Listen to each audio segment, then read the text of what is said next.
Well, you are just going to love this next story. It's about two brothers, one of whom refused to let his disability slow down his love of adventure. 27-year-old Pierre-Jean just rode into town after traveling 2,000 miles on his Segway. His 18-year-old brother Remy was along for the wild journey. Pierre-Jean, who's from Belgium, was partially paralyzed from the neck down in a skiing accident, but he just loves to travel, so he decided to Segway his way across the U.S. So it began as a coast-to-coast trip last summer, starting in Virginia. As you can see, they made their way all the way to Omaha, Nebraska. Then 2 months ago, they picked up once again in Omaha, traveling 2,000 miles, ending in downtown Edmonds. And no big adventure is complete without a trip to the Q13 Fox News studios. And we are joined now by PJ and Remy. Great to see you guys. You've done a little bit of traveling. How are you feeling right now? Oh, very good. Yeah, we're very good, but we don't realize the trip is over yet. You're used to being on the road. Oh, yes. For someone who's never been on a Segway, tell us a little bit about them. How fast can they go? The max and cruising speed, I would say, is 12 miles per hour. So, yeah, it is both the max and cruising speed. You really can stay at that speed. And then one battery will allow us, very often people ask how long it will take, and it's rather a mileage thing. So it will go for between 15 and 20 miles for one battery. Then as we want to travel far, we took 3 batteries each, so we have days of around 40 to 50 miles. But you have to always be thinking ahead. Where am I going to recharge? Yeah. Obviously, at 12 miles an hour, you're not traveling on the interstate. So how did you know where you were going, and how did you figure out where to stay along the way? Well, it took me a very long time to design the itinerary, and I did that from home, from Belgium.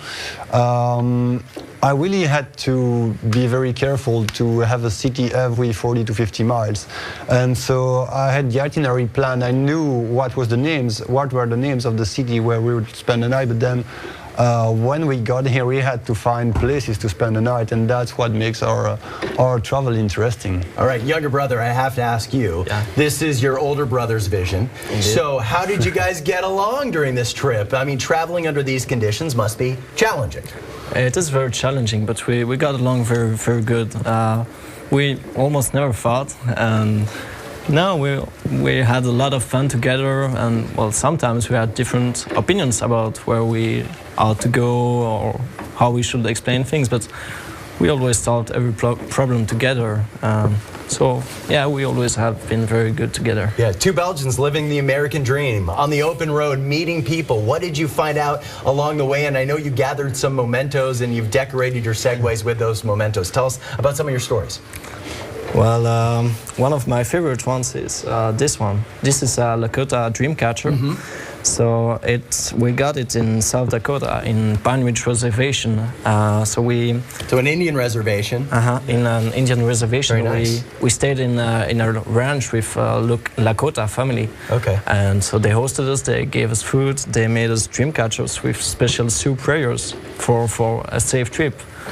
And that's one of the best experiences we had, even though the night was very cold because we had to sleep outside, listening to the song of the coyotes in the fields. But it's been an incredible experience. Did you huddle together for warmth?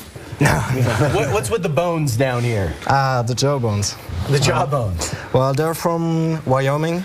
We just found them on the side of the road, and when we found them, they were not broken, and there was a complete skull, so we could play puppets with the skull, you know, saying, "Yeah, hello, I'm a cow," and everything.